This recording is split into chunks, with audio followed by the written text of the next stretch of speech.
সংসারে স্বামীকে স্ত্রী বিশ্বাস করে না, স্ত্রীকে স্বামী বিশ্বাস করে না, এ আগুন কিভাবে নেভাবেন?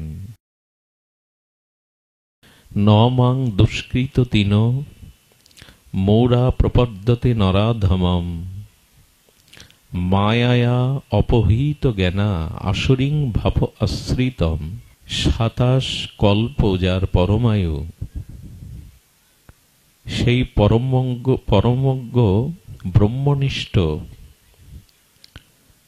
আর কাকভূষণ্ডী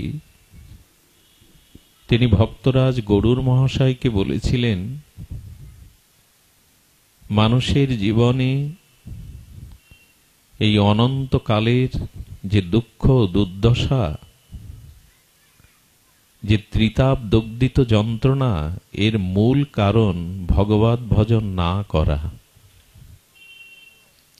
অন্য কোনো কারণ নয়।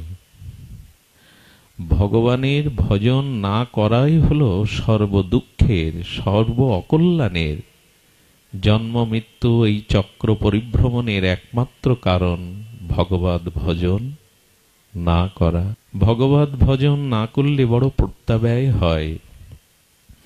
শ্রী ভগবান স্বয়ং বললেন, যাদের আমি বিবেক দিয়েছি, বিচার দিয়েছি, সর্ব অগ্রগণ্য দেবদুর্লভ মনুষ্য জন্ম দিয়েছি, এই অবতারগণ, শ্রী ভগবান, ভগবানের প্রিয় পরিকরগণ, মহান আচার্যগণ যে ধুলিতে ভজন করেছেন, যার আকাশে বাতাসে ভজন মহিমা অনুভূতি মেশানো, সেই ভক্তি স্নাত বঙ্গভূমিতে, এই ভারত ভূমিতে জন্মে মনুষ্য দুর্লভ ভজনযোগ্য দেহ পেয়েও, যারা বিচার বিবেক পেয়েও, যারা শ্রীধাম বৃন্দাবন পেয়েও, নবদ্বীপের মতো ধাম পেয়েও, যারা লীলা ক্ষেত্র পুরুষোত্তম ধাম পেয়েও, যারা বিগ্রহ রূপে, তুলসী রূপে, গঙ্গা রূপে, যমুনা রূপে, বৈষ্ণব রূপে, সাধু রূপে এসব সম্মুখে প্রাপ্ত হয়েও যারা ভগবৎ ভজন করে না, গোবিন্দ একটু অভিমান করে বলছেন এরা দুষ্কৃতকারী। ন মাং দুষ্কৃত তিন, এরা দুষ্কৃতকারী। ভগবান আরো বলছেন এরা মূঢ়, এরা অধম, মূর্খ। নরাধমম, এরা সমগ্র মনুষ্যকুলের মধ্যে, নরের মধ্যে অধম। কারণ মায়া অপহৃত জ্ঞানা, এদের মায়া অপহৃত করেছে এদের জ্ঞানকে, এদের চেতনাকে, এদের চৈতন্যকে, এদের বিবেককে ঢেকে দিয়েছে মোহমায়ার পদ্মা। এই জন্য এদের ভাব আসরিক ভাবাশ্রিতম। এরা ভোগী হয়ে গেছে, বিমূঢ় হয়ে গেছে, এরা অভিমানী হয়ে গেছে, এদের দেহাবেশ এসে গেছে, এরা নররূপী মানুষরূপী আসরিক ভাব আশ্রিত হয়ে গেছে। এর মূল কারণ যারা ভগবৎ ভজন করে না। গীতাতেই বলছেন ভগবান, বড় ক্ষতি হয়ে যাবে মনুষ্য জীবনে, বড় বড়ি প্রত্যাবায় হয়ে যাবে যদি ভগবৎ চরণে শরণ গ্রহণ না করি, ভজন না করি। ভজন না করলে বড় প্রত্যাব্যয় হবে। ভজন করা উচিত, কারণ যাদের জন্য ভজন করছেন না, এই দেহ, পুত্র পরিজন, সংসার, ভোগ আসক্তি, মায়া, এদের সম্পর্কে দত্তাত্রেয় ভগবান তার 24 গুরুকরণে একটি গুরুকরণ করেছিলেন উরনাভকে। উরনাভ মানে মাকড়সাকে। মাকড়সা দেখবেন তার গালের লালা দিয়ে শিল্পের মতো একটা জাল বিস্তার করে, যেটা আপনি আমি অত সুন্দর নিখুঁত জাল তৈরি করতে পারবো না, কিন্তু নিজের থেকেই করে। ওই জালেই সে প্রভুত্ব করে, রাজত্ব করে, সুখে থাকবে বলে, ভোগ করবে বলে জাল নির্মাণ করে। ওখানেই তার পুত্র পরিজন সজ্জন নিজজনকে নিয়েই সুখে বাস করে। কিন্তু ওর জানা ছিল না যে সুখের জাল আমি বুনেছি ওতেই একদিন মরে পড়ে শুকিয়ে পড়ে থাকতে হবে। আমরাও তেমনি রূপ ও যৌবন, ভোগ বিলাস, স্ত্রী পুত্র মোহের একটা জাল বুনেছি, বড় সুখে থাকবো, ভোগের মধ্যে থাকবো, আনন্দে থাকবো, কিন্তু ওই মোহমায়ার জালেই আটকে অনন্ত জীবন পিছিয়ে পড়ি, স্খলিত হয়ে পড়ি। ভগবানকে ভুলে, সেই ভগবানের উপাসনা আরাধনা ভজন পরিত্যাগ করে এই মোহমায়ার জালে আমরা আটকে যাই। কিন্তু কথা সেটি নয়। ওর মৃত্যুর পরে দেখবেন, আজ বাড়ি গিয়ে পরীক্ষা করবেন, ওই মাকড়সা জালের মধ্যে আটকে যখন মারা যায়, তখন ওর দেহের ভিতরে যে পদার্থগুলি ছিল, যেমন আমাদের হাড় আছে, অমুক তমুক, ওই পদার্থগুলো দেখবেন খুঁজে পাবেন না, শুকনো। কারণ কি জানেন? যাদের জন্য জাল এঁটেছিল, বুনেছিল, তারাই ওর ভেতরটা খেয়ে ফেলে। আমরা যাদের জন্য ভগবানকে ভুলে শুধু সংসারই করে গেলাম, দেহ ভোগ করে গেলাম, স্ত্রী আমার, পুত্র আমার, এরা না হলে আমার জীবন চলবে না, এদের প্রতি প্রবল আসক্তিতে যখন জীবন কাটালাম, তখনই এরাই আমার বিবেককে, আমার চেতনাকে, আমার হরিভক্তিকে, আমার কল্যাণের পথকে এরাও করে করে খেয়ে ফেলে। এরা বুঝতে পারি না আমরা। যাদের জন্য এই সংসারের মায়ার জাল বুনেছি, তারাই খেয়ে ফেলে। ভগবত ভজন না করলে বড় প্রত্যাবায় হবে। কেন জানেন? ব্যষ্টিতে সমষ্টির শক্তি সংক্রামিত হয়। ব্যষ্টি সমষ্টির শক্তিতেই শক্তিমান হয়। বহুল প্রচলিত, বহুল দার্শনিক আচার্য বিবেচ্য কথা হলো যে ভগবানকে মান্যতা না দিলে, ভগবানের আদেশ নির্দেশকে জীবনে গ্রহণ না করলে কি হবে? বলে অসুস্থ হয়ে যেতে হবে। সুস্থতা আর পাবেন না। না, শারীরিক সুস্থতার কথা বলছি না, ভবরোগে আপনার মন, আপনার চিত্তবৃত্তি অসুস্থ হয়ে যাবে, সুস্থ পথে আর যেতে পারবেন না। হ্যাঁ, কেমন জানেন? আচ্ছা, আমার দেহটা অংশী, আর এই দেহ অংশীর হাতটা অংশ। তো অংশীর নির্দেশ অংশ প্রতিপালন করবে, এটাই অংশের ধর্ম। আমি ভাগবত প্রবচনে কোনো বিষয়কে ইঙ্গিত করতে গিয়ে, বোঝাতে গিয়ে, আমার অংশী দেহ হাতকে বলছে উত্তোলন করো, হাত উঠছে। আচ্ছা, আমি বলছি হাত তুমি ওপরে ওঠো, উত্তোলন করো, হাত উঠছে না, তার মানে হাত অসুস্থ। হাত অসুস্থ। যারা পক্ষাঘাতগ্রস্ত ব্যক্তি, যাদের হাত পা আর ক্রিয়া করে না, তারা হাত তুলতে চেষ্টা করলেও পারে কি?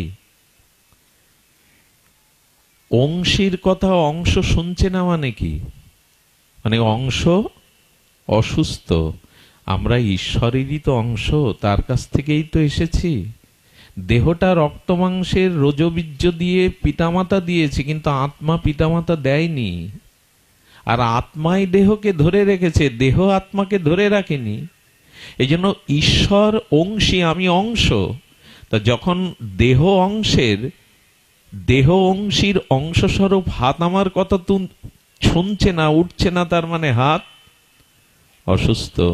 যারা ঈশ্বরের ভজন, ঈশ্বরের নির্দেশিত পথে না চলে, তারাই জগতে অসুস্থ। তারা মানসিক বিকারগ্রস্ত, তারা অসুস্থ। এই জীবনে শুদ্ধতা প্রয়োজন। এই জীবনে শুচিতা, শুদ্ধতা, নির্মলতা বড় প্রয়োজন। কিন্তু জীব নির্মল হবে কি করে?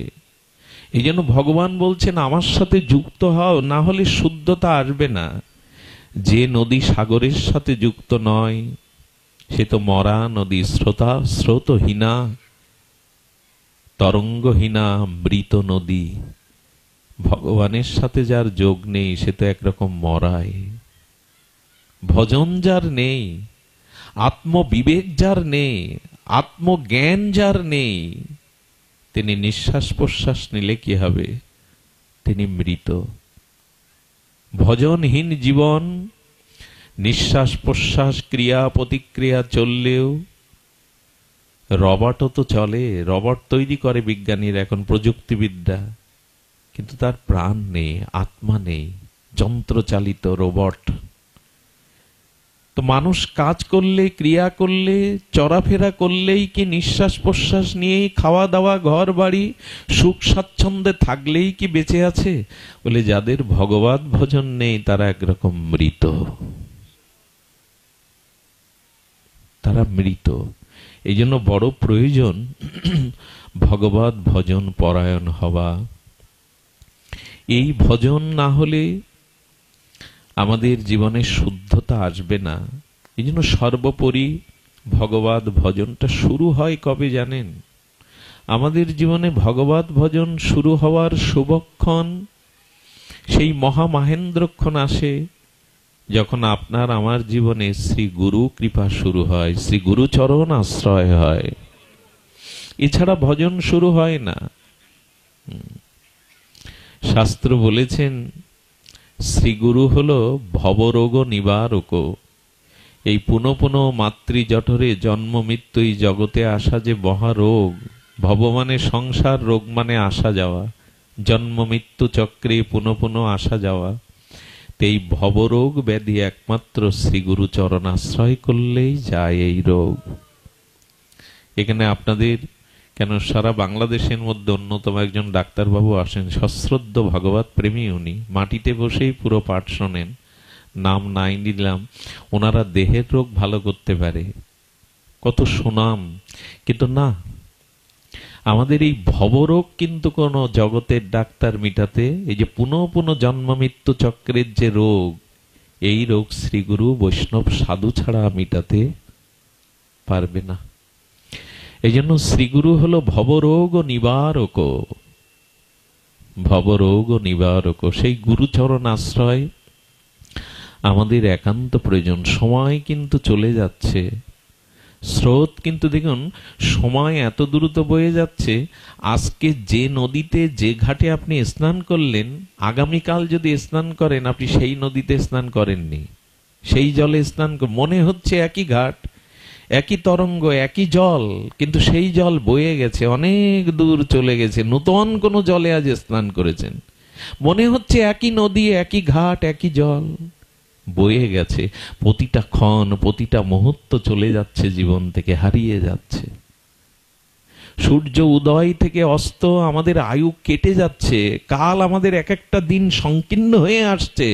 এই জন্য ভাবতে হয় সময় চলে যাচ্ছে, খুব দ্রুত সময়।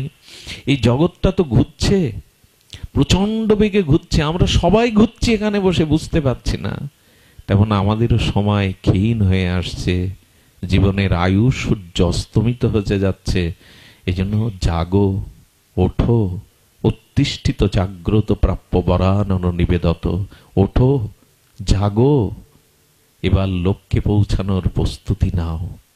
আর কতকাল ঘুমাবে?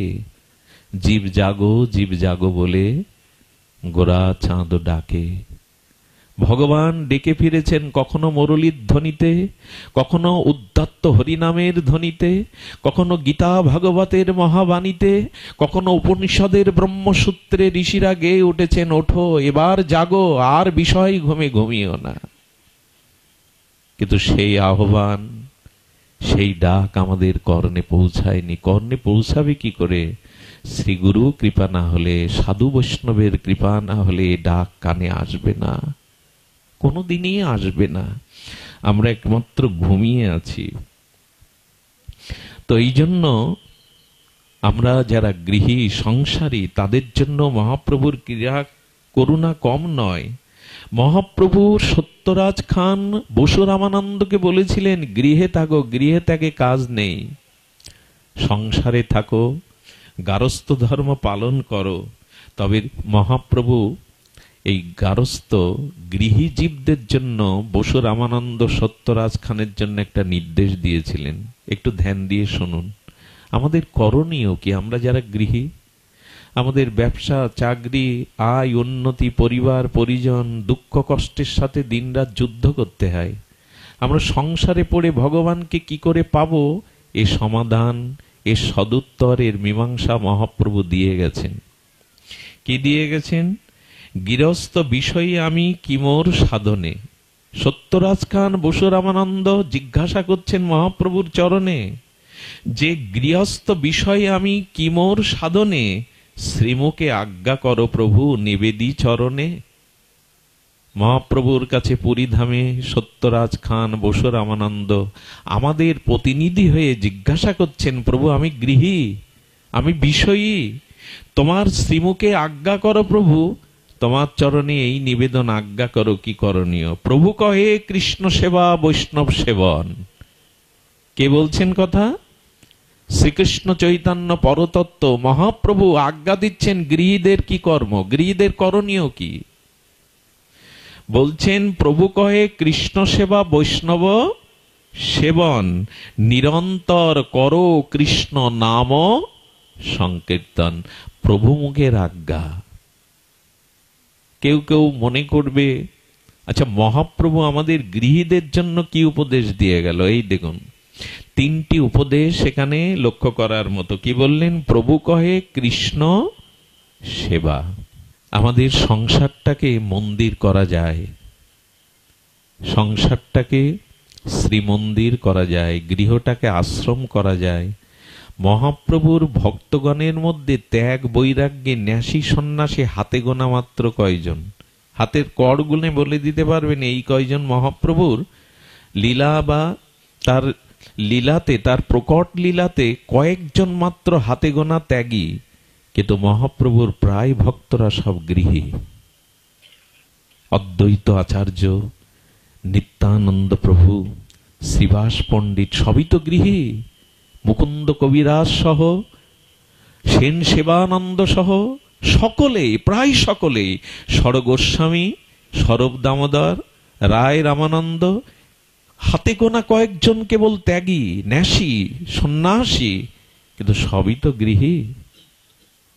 সেন সেবানন্দ, রায় ভবানন্দ, পঞ্চপুত্র সঙ্গে নাচে রায় ভবানন্দ, তিন পুত্র সঙ্গে নাচে সেন। সবাই গৃহী, পুত্র কন্যা আছে এদের। আমাদেরও তো আছে। আমাদের পথ কি? মহাপ্রভু বললেন প্রভু কহে কৃষ্ণ সেবা। ভগবানের সেবা ব্যতীত, ভগবত সেবা ব্যতীত চিত্ত নির্মল হবে না, গৃহ আশ্রম হবে না। এই জন্য নিবেদন করব নিজের গৃহে, নিজের গারস্থ আশ্রমে ভগবানের একটি সুন্দর জায়গা তৈরি করুন। আমি মন্দির বানাতে বলছি না, গৃহটাকেই মন্দির করুন। গৃহটাকে মন্দির করতে গেলে ওই ইট কাঠ দিয়েই তো মন্দির তৈরি হয়। আপনার আমার গৃহ ইট কাঠ মৃত্তিকা তত্ত্ব দিয়েই তৈরি। তবে গৃহটা মন্দির কবে হবে জানেন? যেদিন অনাচার ছেড়ে দিতে পারবেন গৃহে।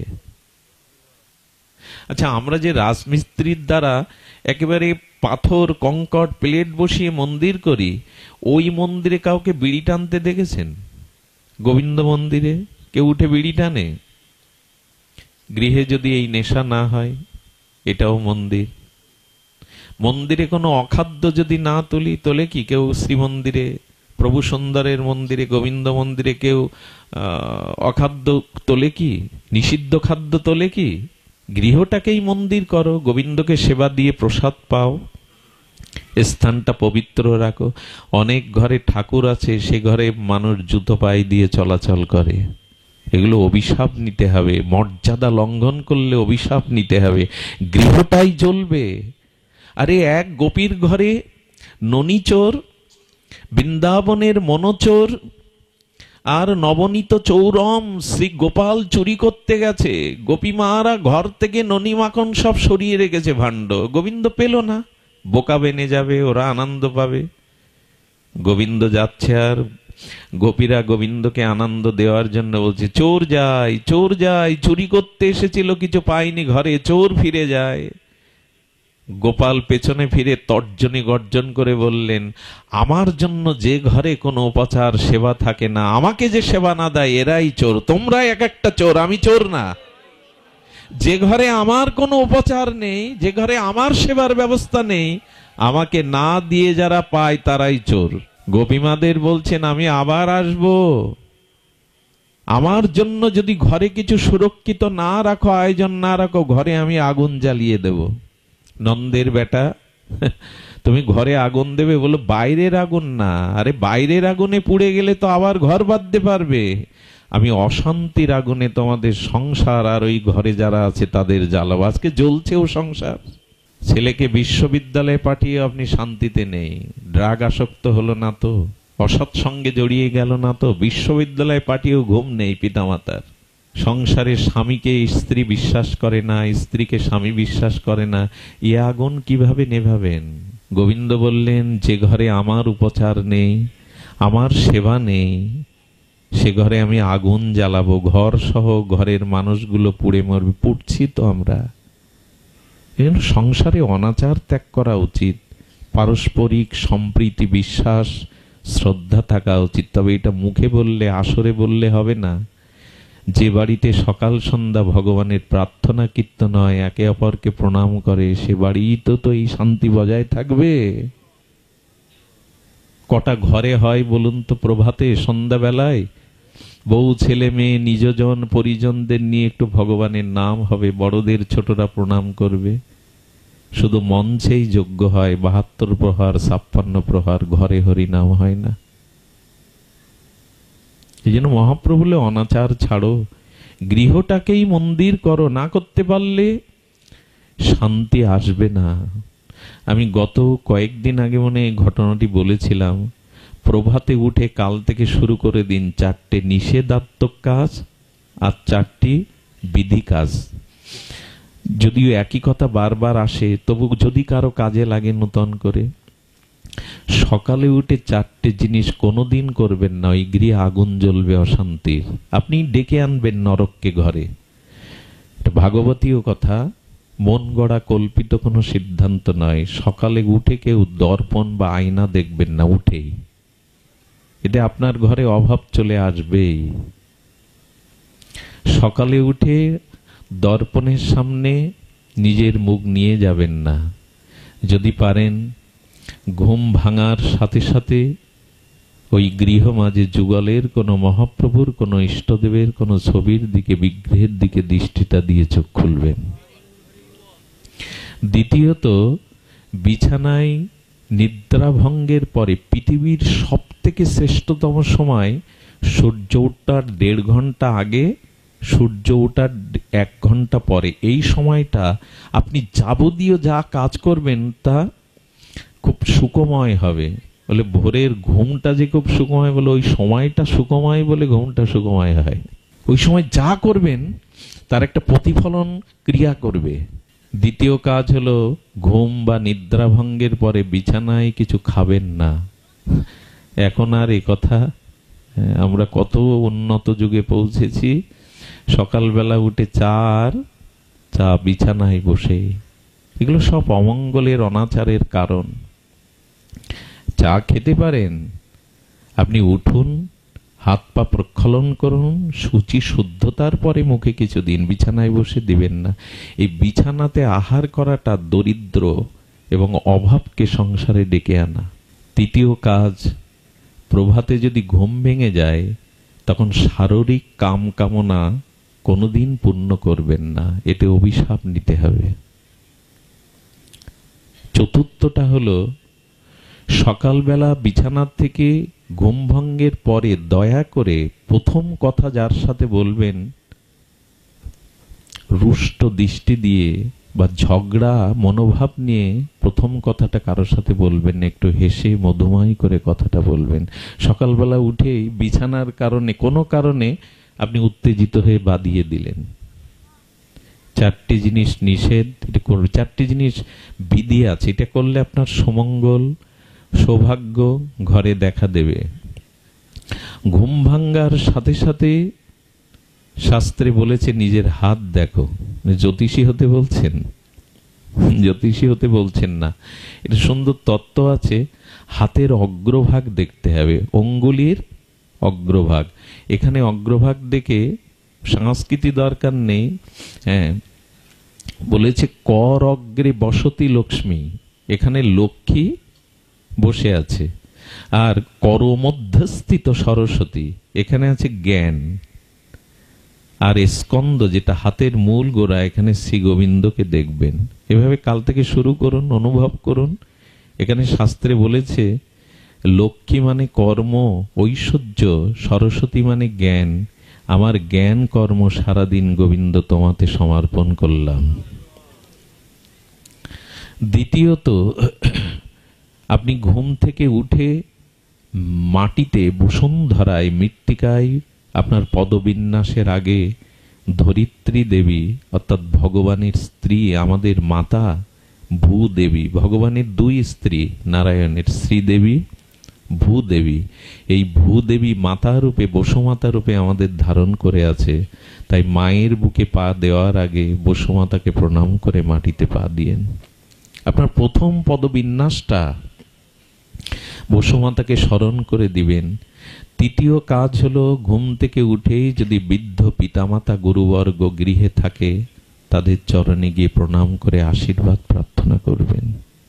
চতুর্থ হলো সকালবেলা পশু পাখি কোনো প্রাণী মানুষকে এক গ্লাস জল বা কোনো খাদ্য দিয়ে তবে মুখে খাদ্য নিবেন। করুন না, একটু করে দেখুন, জীবন বদলে যাবে। আমাদের ভারতীয় আর্য ঋষিরা বললেন এগুলো দিয়ে দিন শুরু হোক তোমার। এই নিষেধগুলো এবং এই বিধিগুলো মেনে দিন শুরু করুন। মহাপ্রভু এই জন্য বলছেন অনাচার ছেড়ে কৃষ্ণ সেবা করো। কি বলবো দুঃখের কথা, তিন বেলা আমরা যা আহার্য গ্রহণ করি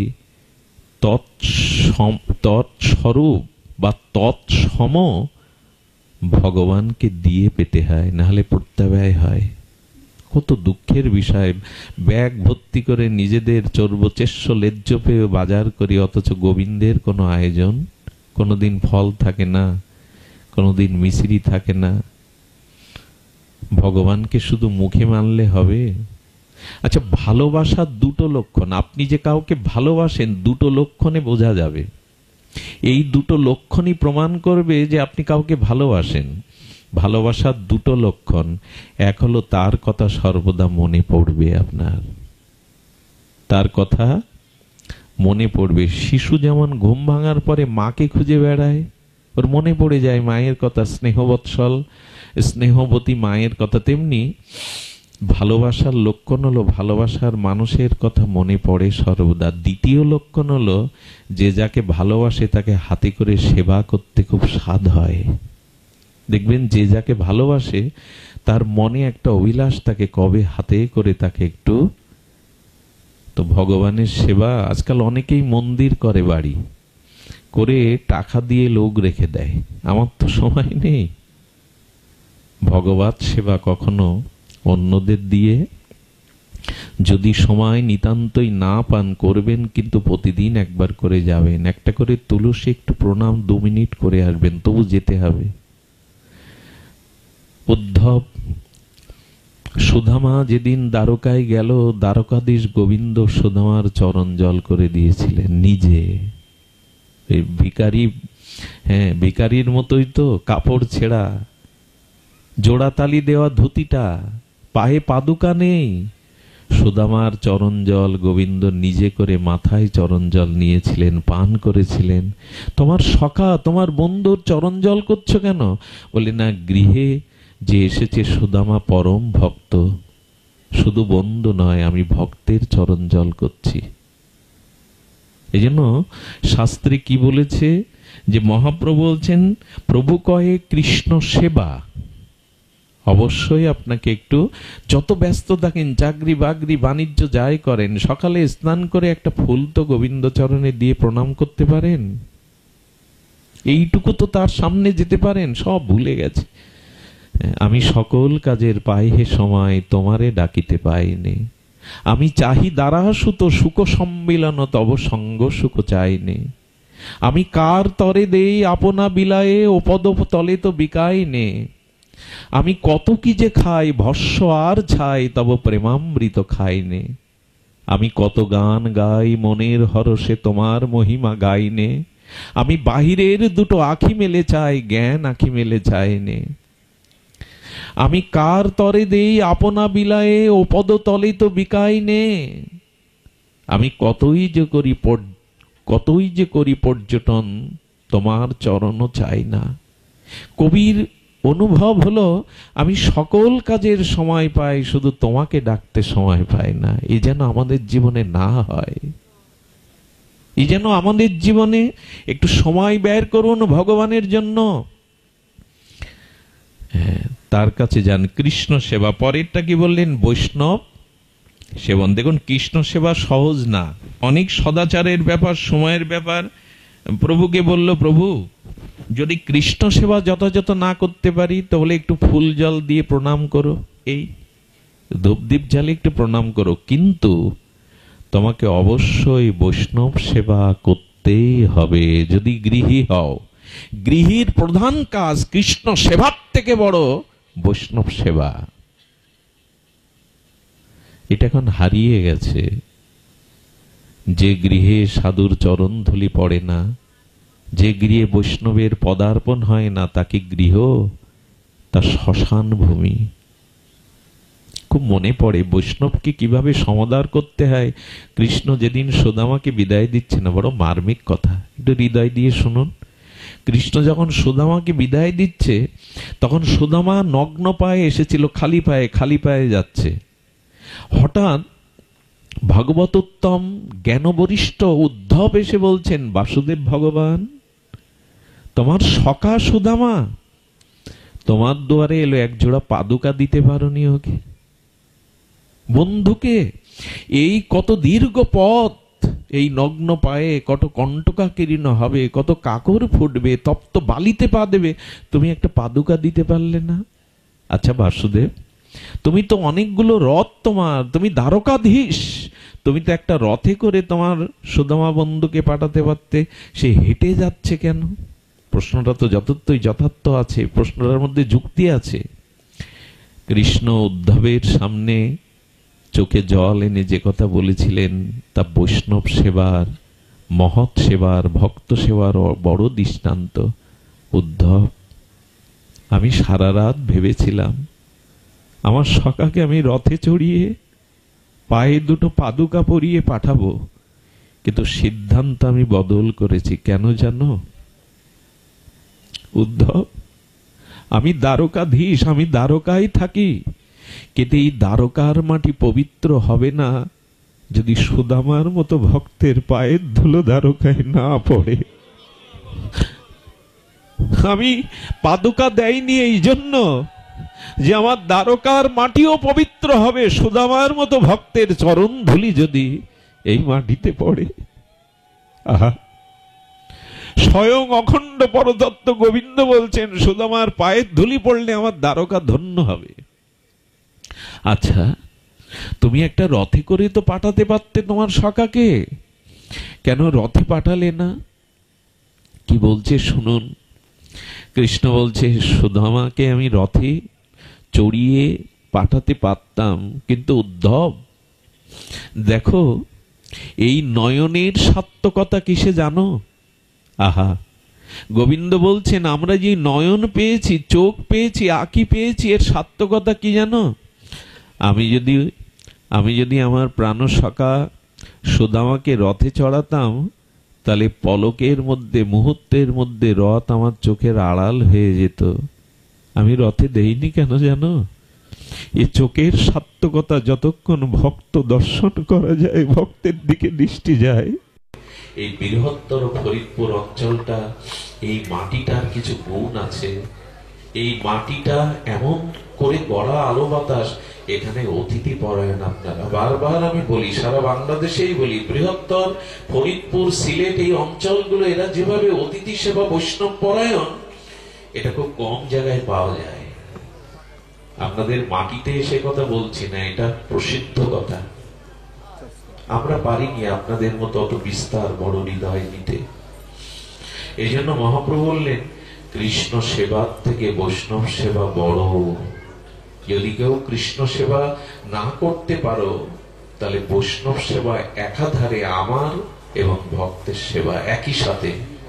ব্রহ্মাজি প্রশ্ন করছেন গোবিন্দের কাছে, আমার সম্মুখে যে উপচার ভক্তগণ রাখে, আমি দৃষ্টি দিয়ে তা গ্রহণ করে প্রসাদ করে দিই। বলে, তাহলে দেওয়ার সার্থকতা কোথায়? হে গোবিন্দ, ভক্ত তোমার জন্য কত সুচারু রূপে প্রাণ ঢালা অনুরাগ নিয়ে উপচার করলো, তুমি তার জিহ্বার রসাস্বাদন করো না? গোবিন্দ বললেন, করি না তা নয়, করি। কখন জানো? যখন কেউ আমার ভক্তকে সেবা দেয়, আমার সাধু গুরু বৈষ্ণব ভক্তের জিহ্বায় বসে আমি রসাস্বাদন করি। এই জন্য কৃষ্ণ সেবার থেকে বৈষ্ণব সেবা বড়, এটাই শাস্ত্র নির্ণয় করেছে। গোবিন্দ বলছে যে আমাকে সম্মান করে, আমাকে সেবা করে, সে আমার ভক্ত না। যে আমার ভক্তের সেবা করে, ভক্তকে সম্মান করে, সেই আমার ভক্ত। এই জন্য হ্যাঁ, একটা যুক্তি আমরা খাড়া করি, এখন ভালো সাধু পাওয়া যায় না, বিশ্বাসী বৈষ্ণব পাওয়া যায় না, কাকে আদর করবে এই বিচার ছেড়ে দিন। কার মধ্যে কি সত্তা, কি ভক্তি, কি স্তর আছে, এটা আপনার আমার বোঝার ক্ষমতা নেই। একটা কথা মনে পড়লো, জানেন, সাধুগুরুর কৃপা ছাড়া কারোর কিছু হয় না। খুব বড় দৃষ্টান্ত, আগেও শুনেছেন, বারবার শতবার শুনলেও নব নবায়নমান ভক্তি সিক্ত হবে হৃদয়।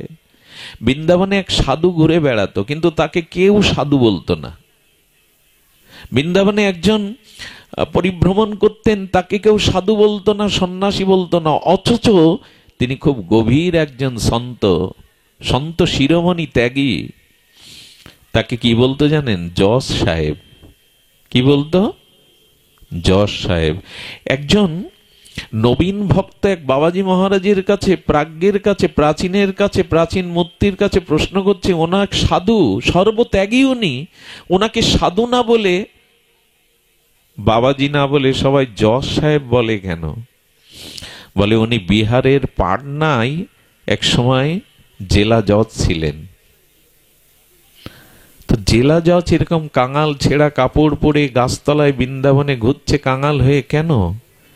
উনি বললেন, তবে শোনো, আপনারাও শুনুন সেই ইতিহাস, সত্য ঘটনা। উনি পাটনার যখন জজ কোর্টে, তখন একটা কেস ওই জজ কোর্টে ওঠে ওনার তত্ত্বাবধানে, উনি বিচারক। সেই কেসটা কি জানেন? এক পল্লী গ্রামে ছোটবেলা থেকে একজন খুব সহজ সরল ব্যক্তি ছিল, লেখাপড়া না জানা। কেউ তাকে বলতো, কোথায় যাচ্ছ, কি বলবে, কি করবে, হাত তুলে সরল বিশ্বাসে বলতো, আমার রঘুপতি জানে, আমার রাম জানে, সব কথাতেই আমার রাম জানে। কিছু কিছু মানুষ আছে এমন সরল, লেখাপড়া জানে না, একেবারে গ্রামের সহজ সরল, কি বলবে তো আমার রাম যা বলাবে, কি খাবে আমার রাম যা খাওয়াবে। এই সরল ব্যক্তিটির বিবাহযোগ্যা মেয়ের বিয়ে দিতে পারছে না, টাকার অভাব। তার দুটো পুত্র তাকে বলল, বাবা, মহাজনের কাছ থেকে সুদে আনো কিছু টাকা, আমরা 3 বাপ বেটা খেটে খুটে টাকা পরিশোধ করে দেব, কিন্তু বোনের বিয়ে তো দিতে হবে। তৎকালীন 10,000 টাকা আনলো সুদে। 1 বছর 2 বছর পরে এই 3 বাপ বেটা খেটে খুটে সবকিছু তাদের সংকোচন করে সেই টাকা যখন শোধ দিয়ে এলো, তখন বলছে, সই করে দাও। বলে, আমার রাম জানে, আমি তো সই জানি না। ওনার মাথায় তখন দুষ্ট বুদ্ধি চেপে গেছে, তো মূর্খ, এ তো সই জানে না। উনি টাকাটা মূল খাতায় জমা করে, যে এগ্রিমেন্ট ছিল, যেটাতে লেখা ছিল, তাতে বলতে সই করবে না। বলে, আমার রাম জানে, সবই রাম তার। তখনই ওর মাথায় চালাকি এলো, এগ্রিমেন্টে সইটা না করাতে 1 সপ্তাহ পর কেসটুকে দিয়েছে যে সময় মতো উনি টাকা পরিশোধ। এই কেসটাই এই জজ সাহেবের এগ্লাসে উঠেছে। সাহেব বলতে তিনি সনাতনী হিন্দু। তো কেস যখন উঠেছে, ওনার নামে নোটিশ এসেছে, সেই নোটিশ নামের পায়ে নিয়ে বলছেন, এটাও তো তুমি জানো, এটাও তো তুমি জানো। ওই সহজ সরল গ্রামের রামচরণে আত্মসমর্পণকারী লোকটা উঠেছে ধর্মাবতার, আমি টাকা ওনাকে শোধ করে দিয়েছি। জজ যারা হয় তাদের তো একটা অনুভূতি, দূরদৃষ্টি থাকে, নাহলে ও চেয়ারে বসতে পারে না। পক্ষপাতিত্ব আছে, কিন্তু তাদের একটা যোগ্যতা থাকে। তো মুখ দেখে বুঝছেন লোকটা সরল, একে ঠকাচ্ছে না তো মহাজন। তখন বলছে, আচ্ছা, তুমি যখন টাকা পরিশোধ করো, তোমাদের দুজনার মাঝখানে কেউ ছিল? উনি হেসে একগাল বললেন, আমার রাম ছিল, সবই তো তার। জজ সাহেব তখন মনে করেছে রাম নামের কোনো তৃতীয় ব্যক্তি, রঘু নামের কোনো তৃতীয় ব্যক্তি ওখানে হয়তো উপস্থিত ছিল। 15 দিন পর কেসের নূতন তারিখ নির্ধারণ করে উনি গ্লাস থেকে নেমে গিয়ে বলছেন, লোকটাকে বড় সরল মনে হয়েছে। ওনার পেশকারকে বলছেন, আমি খরচ দিচ্ছি, যে রঘুর কথা বলেছে সেই রঘুকে হাজির করবে তো আগামী দিন। আমার মনে হয় লোকটাকে ফাঁসাচ্ছে মহাজন। কি বলবো আপনার, ওই পেশকার 2 দিন আগে, হাজিরার দিনের 2 দিন আগে গ্রাম চষে বেরিয়েছে। ওখানে রঘু নামের, রঘু মানে তো সেই রামচন্দ্রের কথা বলেছে, কে পাবে? কিন্তু এক মন্দিরে বসে বসে জয় রঘুপতি জয় রঘুপতি জপ করছিল। বললেন, এই রঘুপতি বলছে মানে এই হবে, আমি আর কত ঘুরবো। গিয়ে বললেন, আপনি দয়া করে একটা সই দিন তো, এই সইটা দিন, এটা দিন, যা হয় হবে, আপনার কিছু হবে না বলছে। একরকম জোর করেই তার সই নিয়ে নোটিশটা ধরিয়ে দিল। আর মেয়ের বিয়ের পরে এই সরল লোকটা রামের মন্দিরেই সেবক ঝাড়ু দিত, রাম রাম করতো, সিয়ারাম সিয়ারাম করতো, বাড়ি ফিরে যায়নি। ওর দিকে তাকিয়ে বলছেন, এই দেখ, তোর জন্য আজকে প্রভুর নামে নোটিশ এসেছে। সবাই ধূপ ধীপ ফল মূল আনে রামের জন্য, ভগবানের জন্য, আজ তোর কারণে প্রভুর নোটিশ এসছে। কালকে কোডের দিন। পূজারি কি করেছে জানেন? আহা, সাধুরা কিনা করতে পারে। সারা রাত রান্না বান্না করে ভোরবেলা রঘুপতি রামকে ভোগ লাগিয়ে নূতন জামা পরিয়ে সাজিয়ে দিয়ে বলছে, হে রঘুপতি, সারা জীবন তোমার চরণে কিছু নিবেদন করিনি, কিন্তু এই অবলা সরলা লোকটা ফেসে যাচ্ছে। প্রভু, আজ তোমার নামে নোটিশ এসেছে। তুমি তো ভক্ত, ভক্তের বহন করো, ভক্ত রক্ষক তুমি। তুমি একটা উপায় করো, এই তোমায় সাজিয়ে দিচ্ছি, তুমি আজ কোর্টে যাবে ওকে বাঁচাতে। পূজারি নিবেদন করে দিয়েছে। কি বলবো, ও তো সরল উঠেছে কোর্টে। তখন ঘোষণা হচ্ছে, রঘুপতি হাজির হো। যে ডাকে না একজন সাক্ষীকে, সঙ্গে সঙ্গে তেজময় দীপ্ত এক বৃদ্ধ সমস্ত কোডের এক্লাস আলো করে ঢুকে বলেন, ধর্মাবতার, আমি রঘু, আমি সাক্ষী। কাঠ গড়াই উঠেছেন। জজ দেখছেন, কোন মানুষের এমন জ্যোতি হতে পারে, কণ্ঠ এত মধুর হতে পারে। সারা কোট এগ্লাসটা দিব্য গন্ধে ভরে গেছে। হাত জোড় করে বললেন, আমি সাক্ষী, আমি ছিলাম। বললেন, মহাজনের মূল খাতাটা গদি থেকে আনান, ওখানে মূল খাতায় জমা করা আছে। ওকে ফাঁকি দেবে বলে এগ্রিমেন্টে সই করেনি, মূল খাতাটা আনান। উনি মূল খাতা নিয়ে দেখলেন টাকা সই করা। ওনাকে কিছু সাজা জরিমানা দিলেন, আর কোর্ট থেকে নেমে গেলেন ওকে বেকসুর খালাস দিয়ে। হঠাৎ সেই কোড আলো করা দিব্য গন্ধ আর ওই দিব্য মূর্তি কোডের বারান্দা থেকেই উদাহ। জজ সাহেব তখন ওকে ডেকেছে, পেশকারকে দিয়ে, ওকে ডাকো তো।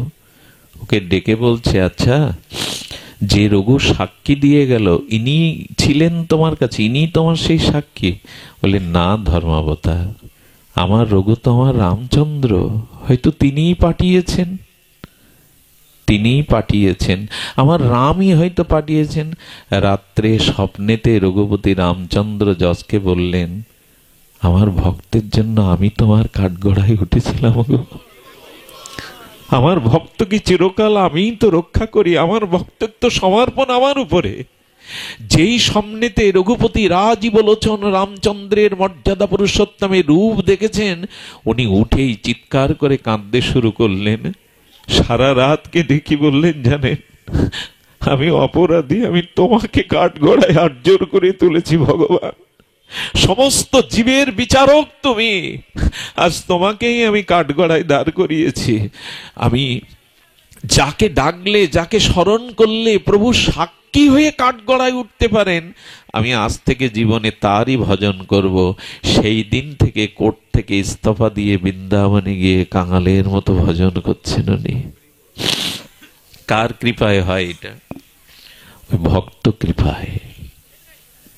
বৈষ্ণব সঙ্গ, সাধু কৃপা ছাড়া এই জগতে কিছু পাওয়া যাবে না। ভক্তি ভজন এগুলো ভক্তরাই দান করে। এই জন্য মহাপ্রভু বলে দিলেন কৃষ্ণ সেবার বৈষ্ণব সেবন। বৈষ্ণব সেবা করবে, তা না হলে সারিয়া বৈষ্ণব সেবা নিস্তার পেয়েছে কেবা। আমরা সেবা নিতে শিখেছি, সেবা দিতে শিখিনি গো। এই জন্য এই যে আঙিনাতে আমি দিব্য আরতি দেখে আসলাম, ব্রহ্মচারীগণ সেবকগণ তাদের যে সেবা অনুভূতি, তাদের যে সেবা ভাবনা, হরিপুরুষ বন্ধু সুন্দরের আশ্রিত ভক্তরা কি আদর করে ভালোবেসে তারা বুকে জড়িয়ে নিল। মানুষের মধ্যে সব থেকে বড় গুণ হলো সেবা ভাব। বাক্যের দ্বারা, আচরণের দ্বারা এবং প্রত্যক্ষ সেবার দ্বারা সাধুগুরু বৈষ্ণব সেবা করুন। এদের সেবা বিনা কোনোদিনই ভক্তি জগতে, অন্তর জগতে আত্মকল্যাণের পথে যাওয়া যাবে না। এই জন্য সেবা চাই। মহাপ্রভু তিনটে নির্দেশ দিলেন, একটা কৃষ্ণ সেবা, একটা বৈষ্ণব সেবন, আর একটা যখনই সময় পাবে হরিনাম সংকীর্তনের মালা নিয়ে বসবে, জপ করতে বসবে, যখনই সময় পাবে। এ কথা মানি কি? মহাপ্রভু বললেন কৃষ্ণ নাম সংকীর্তন নিরন্তর। নিরন্তর শব্দটা কেন দিলে প্রভু? নিরন্তর কি সংসারী মানুষের পক্ষে সম্ভব? বলে সম্ভব। মনটাকে দিয়ে মননের দ্বারা ভগবানের নাম স্মরণ করো সর্বদা, এটা পারা সম্ভব। নিত্য নিরন্তর ভগবানের নাম অভ্যাসটা করুন। নিত্য নিরন্তর নাম অভ্যাস করুন। এক সময় আপনি নাম করতে করতে নিত্য নিরন্তর নাম অভ্যাস হয়ে গেলে, আচ্ছা অনেক ভক্তকে দেখেছি, নামনিষ্ঠ ভক্তকে দেখেছি, মৃত্যুর সময় স্মৃতিশক্তি থাকে না, বোবা হয়ে যায়, কথা বলার শক্তি হারিয়ে ফেলে, বাক শক্তি, কানে শুনতে পায় না, অথচ সারা জীবন ভগবানের নাম করেছে, এখন বাক শক্তি নেই, কর্ণে নাম দিলেও শুনতে পাচ্ছে না, তার কি হবে? ভগবান কি বললেন জানেন?